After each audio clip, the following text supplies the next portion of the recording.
ഒരു ചായ കുടിച്ചാലോ ഗൈസ്. ഇത് ടീ കപ്പ് എന്നൊരു ടീ ഷോപ്പാണ്. ഞാനിവിടെ നിന്നൊരു ചായയും മീഡിയം ചായയും ഒരു ചിക്കൻ കട്ട്ലേറ്റും മേടിച്ചു. ചിക്കൻ കട്ട്ലേറ്റ് ഒടുക്കത്തെ സ്പൈസി. സാധാരണ കട്ട്ലേറ്റിന് സ്പൈസി ഉണ്ടാവുമോ?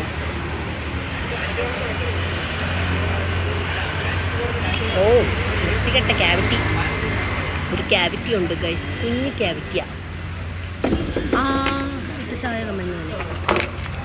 ക്യാവിറ്റിയിൽ ഇതുവരെ പെയിൻ വരാത്തത് കൊണ്ടാണ് ഞാൻ എൻ്റെ ഡോക്ടറിനെ കാണാൻ പോവാത്തത്. ഹായ്, കുട്ടാപ്പിക്ക് സാറ്റർഡേ ആണ്. സോ ഗൈസ്, പെയിൻ വന്നാൽ പിന്നെ ഭയങ്കര എക്സ്ട്രീം ആയിരിക്കും. സോ ക്യാവിറ്റിയൊക്കെ ഉണ്ടെങ്കിൽ നിങ്ങൾ പെട്ടെന്നുണ്ടെങ്കിൽ കാണിക്കണേ. എനിക്ക് ഈ കട്ട്ലേറ്റ് കൂടി നിങ്ങൾക്ക് കഴിക്കാൻ പറ്റില്ല ശരിക്കും. Okay, be careful.